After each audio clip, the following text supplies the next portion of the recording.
Well, here we are again. This is my third video. My YouTube channel,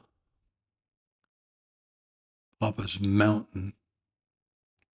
It's actually, to avoid confusion, I've had a couple of comments. It's at the @ Papa's Mountain, all caps. Hope that clears up any confusion. Today's video is about elk antlers and their distribution, what they used to be like. When the colonists, Europeans, interlopers, marauders, whatever you want to call them, first landed on the eastern shores of North America, there were six separate species of elk in the New World. Canada, Mexico, the United States. Just as about as many people that claim pieces of ground in the United States, in Canada. But all these species, probably at one time or another, came from the great big huge Megacelaris. It was, I guess that's right. I can't remember exactly how to pronounce it, but it's a great big huge elk that roamed um, North America in the Pliocene. Anyway, from the Mississippi east, the elk that were there that basically were classified by a bunch of Europeans that had never been in the New World. They're scientists. They like to claim stuff, and they don't like to get proven wrong either. But that species was the eastern elk. And then as you move into the shortgrass prairies in Central America or in Central North America, it's the Manitoban elk. And then you move into Rocky Mountains, and lo and behold, there's a Rocky Mountain elk. As you move westward into the Cascade Range in Oregon, Washington, and Northern California, there were a species of elk called Roosevelt. As you move down into the Central Valley of California, there was a species called Tule elk, Tule, probably because they like to hang out in the tules. I don't know. Tules being kind of water-crusted plants that, maybe you Eastern guys don't know what tules are, but anyway, and then the sixth species was the Merriam's elk, and they were supposed to have been somewhere in north central parts of New Mexico and Arizona, very dry country. So most of the elk that you see today, unless you're in the Cascade Range or you're down in the Central Valley of California, will be Roosevelt elk. Our ancestors pretty much shot them out. I don't know. They say there was probably 60 to 70,000 head, most of them in national parks and private collections. And most of those elk that you see in different states in the east now where they transplanted them are Rocky Mountain elk. There is a little bit there is a transfer of Roosevelt elk to a Fognak Island in Alaska. But for the most part, they're going to be Rocky Mountain elk. So this bull is a typical 6-point bull rack. And on the bottom of it, you can see here, which I call the horn boss. It hooks to the pedestal on a bull's head that that interface is where all the blood and the nutrients come to the antler through what's called a velvet. It's a cover that is on um, an elk's antler, deer too, um, in the springtime, and they'll be rubbing that off in early fall. The first horn here is the eye guard. Second is the Bez point.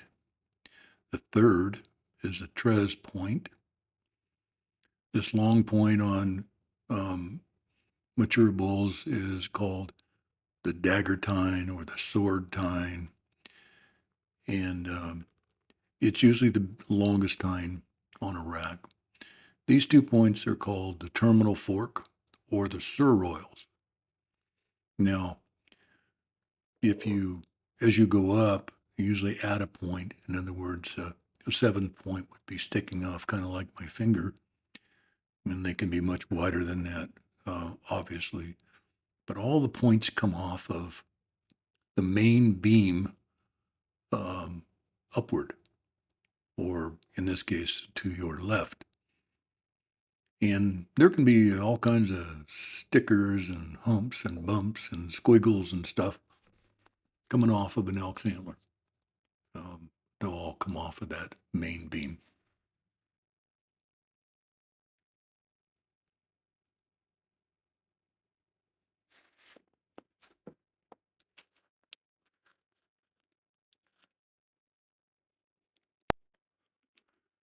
This little guy is what we call a spiked bull. See, he's still in velvet. It's about getting the 3rd week in July there. He'll be scrubbing that off pretty quick. Won't get much bigger. There's 2 spiked bulls here, probably tagging along with Mama. One of them's got a fork on his right antler there. Good looking little spikes. There's a little spike all by himself, down getting a drink of water. He's got his antlers kind of scrubbed off of velvet. As you can see, it's getting along the end of October.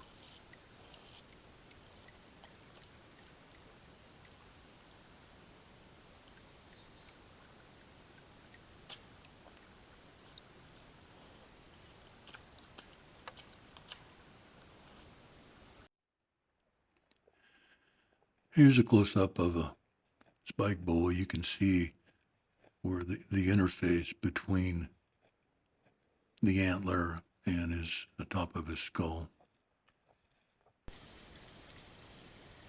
Here comes another little spike bull, probably following Mama again. Not sure what to do, so he just hangs close to her and feels safe. Another set of eyes. That eye shine, bump of the night. Here's kind of a bull that's either had some damage to his antler after they started growing. It's kind of what it looks like. It doesn't look like there's any damage to his skull.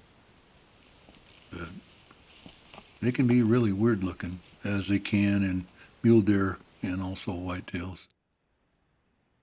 There's what we call a typical 5x5 bull, I guess. Doesn't look like he's got all of his velvet scraped off. And here's a little squiggly bull again, a little close up. She licked the camera, so the picture's not going to be very good, but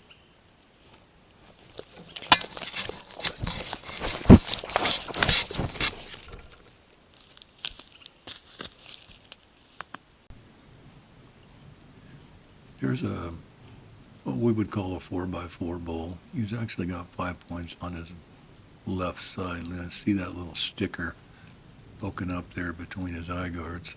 Like I said, they can have points all over the place. Looks like he's got a little bit of velvet on his left tip of his sword tine there.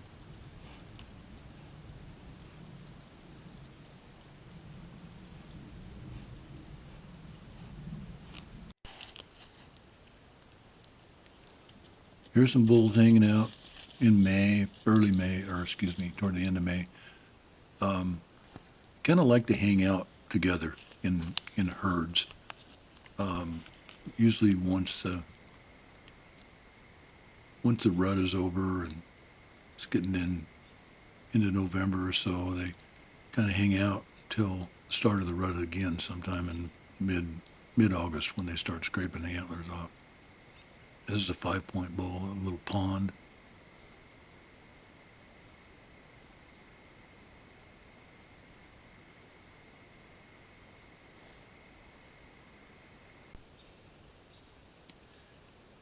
These are a couple of what we call raghorn bulls. They're little 4 or 5 point bulls, 3, 4, 5, somewhere in there. They're still in velvet, third week in July. And they're just doing what elk do, messing around, looking for food.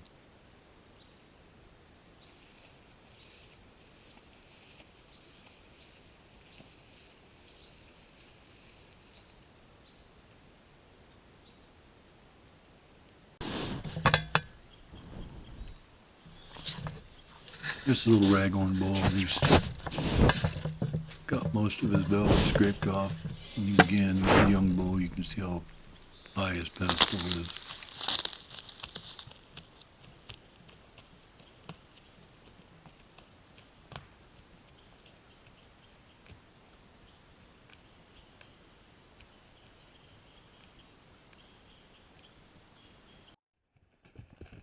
And here's the whole family.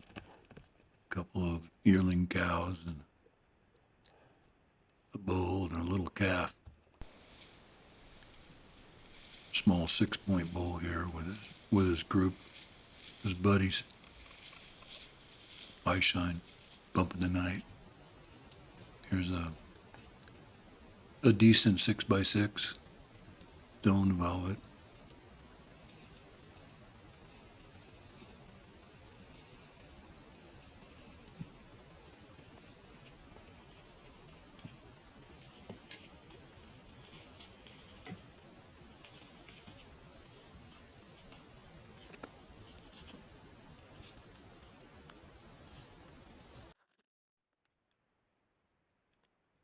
These next two clips give you an idea of that's a spike. This is a mature bull. It's actually a 6x7, probably a 6-year-old bull, might be 7. Notice how he looks like kind of has that bulldog looking body. What hundreds of thousands of elk hunters hope they run into every year.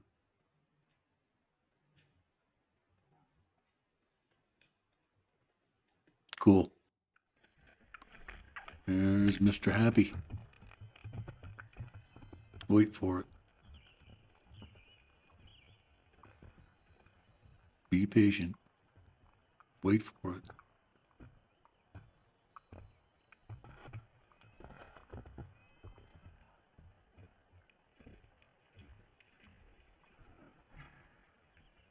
Are you getting tired of waiting for it?